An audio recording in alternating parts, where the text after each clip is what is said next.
I'm sure you can just about make out that well-worn path in the picture at the moment. This is badger. Again, underneath these beech trees, this path goes up over to the wall and then beyond into the deeper parts of the woodland itself. If you focus down on the ground a moment, just see if I can pick up. There we go. This is a beech mast nut, and if I hold it there you can probably see it. I haven't got 3 hands so I can't focus as well as hold the camera, but I think that's in focus there. You can just make out the beech nut there, or the shell. There's nothing inside, it's completely empty.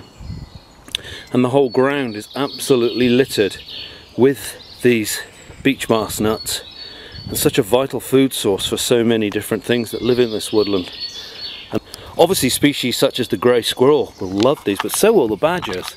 The badger path that we saw earlier, it runs right through these trees, and it's a very good reason for that. Now there's actually, so my camera strap doesn't get in the way, there's the actual seed. There, that's the seed that comes out. So I'll do what a glorious wood mouse would do. Wood mouse is another species that can benefit, and of course their populations going through the winter can be absolutely critically affected by, turn the camera around, their populations can be absolutely critically affected by the amount of beech mast that actually falls from the tree. So if there's a lot of nuts, obviously we'll have a lot of wood mice which are able then to go through the winter and survive the winter, obviously going back to the places where they've hidden those nuts.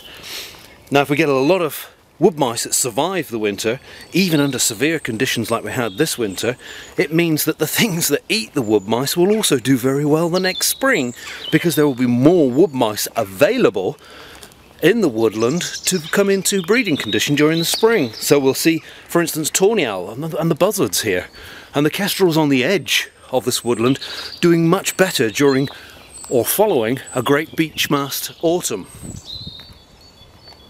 Wonderful trees here.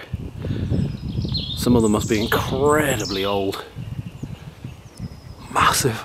Some of them have rotten limbs on them which look ready to come down. Of course those will be full of insects, great for the woodpeckers that live here. And one particular woodpecker that does live here will spend a lot of time out here in these grassland areas. If I just rest the camera there, throwing a bit too much light, so I'll adjust that. That's a bit better, isn't it? And this is a field, we're near the top now, so this is a field where there's lots and lots of ant hills. I'll just zoom in and see if we can pick up some of those. There, just about make out the ant hills there, the bumps in the grass. And green woodpecker in particular will love a field like this, where it can come along and probe into the ant hills, eating the ants of course, but then retreat back to these trees of course to eat other insects which live in the trees.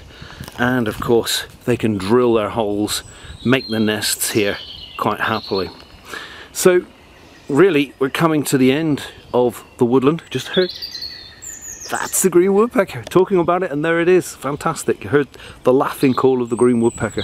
He's actually over in this group of trees here, so he's over here in there at the moment. Superb.